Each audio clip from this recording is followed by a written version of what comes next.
Hola gentita, ¿cómo dicen que les va la vida? Mm, ¿Qué tal? Espero que estén teniendo un excelente día. Pues bien, hoy vamos a comenzar la clase, bueno, la primera clase teórica de neuroanatomía. Este va a ser uno de los primeros videos, de hecho es el primer video realizado con respecto a la neuroanatomía. Como bien lo explica la terminología, pues neuroanatomía va a ser el estudio pues, del sistema nervioso, ¿no? Pero en un aspecto anatómico. De ahí que obtengamos o que observemos el término neuro, ¿no? O neurón, que proviene del griego, bueno, ya lo dije, ¿no? Neurón. ¿Qué quiere decir nervio? Nervio o fibras nerviosas. ¿Ok? Entonces, para comenzar a hablar de la neuroanatomía, tenemos que hablar pues de las generalidades del sistema nervioso. Tenemos que tener en cuenta que como sistema, como tal, como descripción propia del sistema, vamos a ver que es el conjunto de órganos, conjunto de tejidos y de células, y vamos a acotar y vamos a poner mucho énfasis en esta parte, que está presente en los animales, tanto invertebrados como vertebrados. Ahora vamos a usar otro color para llevar esta línea. Como vertebrados habíamos dicho. Sin embargo, vamos a ver que este sistema nervioso va a ir incrementando su complejidad de acuerdo a cómo vamos a ir estudiando desde los animales invertebrados, como por ejemplo hablar de los vermes, bueno, los gusanos, ¿no? Los vérmidos, los insectos, los espongiarios, los moluscos, etcétera, entre estos. Y vamos a observar pues que al hablar de estos animales invertebrados, nos encontramos con un sistema nervioso un tanto rudimentario. Es decir, solamente va a constar únicamente pues, de estructuras muy básicas. Sin embargo, este no es el tema, ¿no? Esto es nada más generalidades, como una introducción. Y vamos a ver pues que de acuerdo que vamos a ir avanzando en esta escala, en estas escalas taxonómicas y escalas de los animales, y vamos a ver que va a ser hacerse más complejo este sistema nervioso, mientras vamos a ver los vertebrados, como por ejemplo las aves, los reptiles, los anfibios, los mamíferos, hasta llegar a un nivel de complejidad mucho mayor hablando del ser humano, que es precisamente el tema que nos compete por excelencia, ¿no? Ya que estamos hablando de neuroanatomía, pero enfocado en el ser humano, es decir, en nosotros, en el hombre. Entonces vamos a ver que como tal este sistema intercalado de redes neuronales trabaja de manera sinérgica con distintos órganos, aparatos, distintos sistemas también, para realizar una óptima función y mantener un equilibrio o una homeostasis correcta. Es así que, para hablar del sistema nervioso, tenemos que mencionar pues que va a ser el sistema encargado de recepcionar o receptar. Entonces vamos a ver que va uno receptar, 2 va procesar,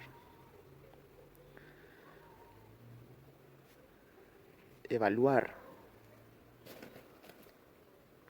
los distintos o las distintas informaciones y estímulos que van a encontrarse en el medio circundante, en el medio ambiente que rodea al ser humano, como también su medio interno.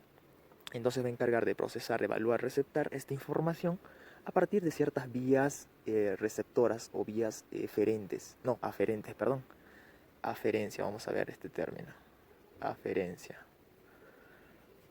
A partir de vías aferentes, ¿no? Que van a ir del medio externo por medio de ciertos órganos y sistemas receptores hacia un centro que va a precisamente coordinar, procesar, evaluar, discriminar la información que está obteniendo del medio para de alguna manera generar una respuesta, ¿no? Una eferencia. Eferencia. Vamos a ir viendo y familiarizándonos con estos términos. Entonces, hablar de las generalidades también del sistema nervioso es mencionar pues que la parte básica de este sistema nervioso vamos a tener que mencionar para su estudio a la neurona. La neurona y lógicamente el arco reflejo que coordinan ambos y de hecho van a ser los responsables de la mayor parte de las actividades conductuales que el ser humano va a realizar. Así podemos encontrar cómo es que el ser humano reacciona ante esta información, que repito puede ser tanto interna como externa, eh, y de esta manera pues nuevamente repito, es responsable de nuestras actitudes, nuestros sentimientos, nuestra cognición, nuestra manera deductiva e inductiva que tenemos de pensar. También la manera en cómo efectuamos movimientos, cómo efectuamos distintos procesos pues, que nos permiten llevar una vida, digámosle, una vida normal, una vida correcta. Entonces es debido y gracias a este sistema, al sistema nervioso.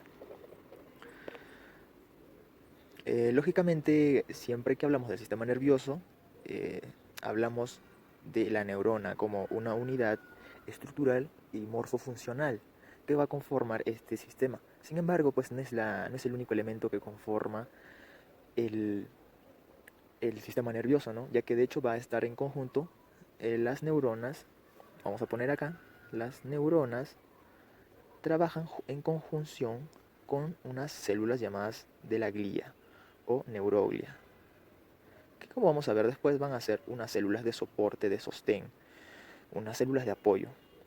Sin embargo, las neuronas es como más se tiene entendido el estudio del sistema nervioso.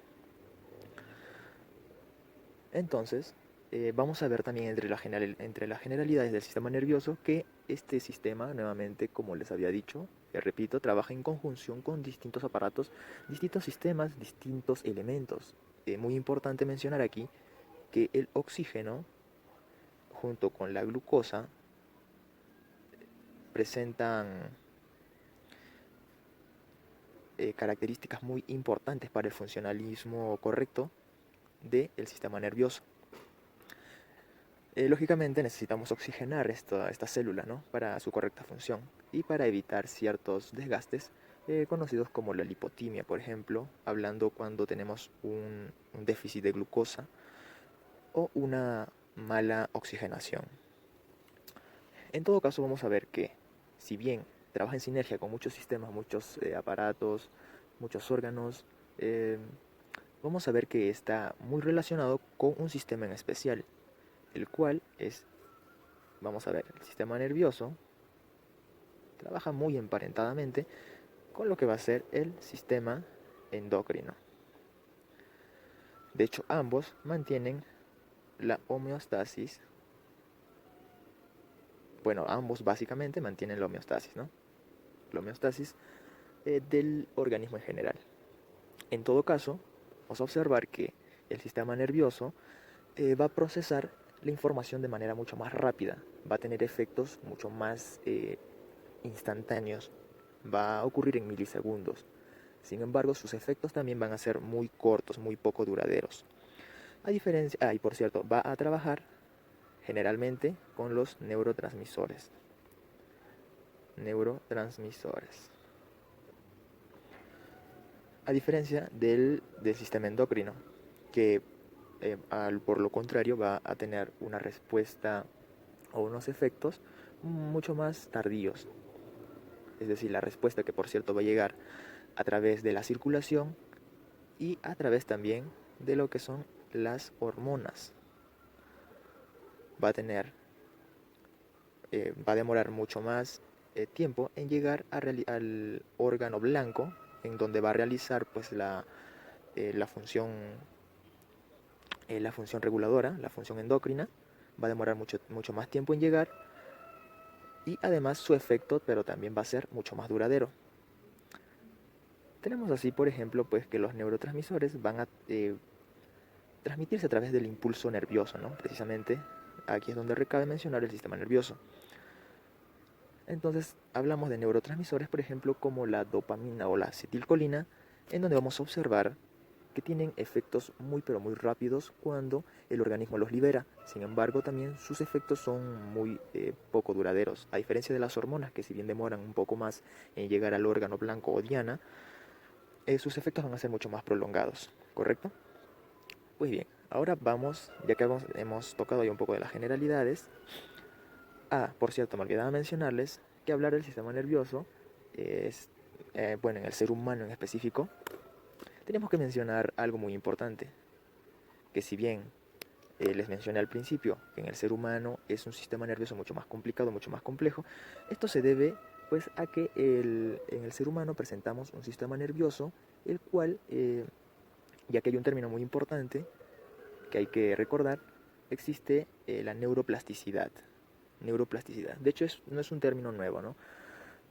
Se tiene entendido que si una persona enfoca mucha atención, enfoca su atención debidamente en ciertas actividades, va a desarrollar ciertas partes del cerebro.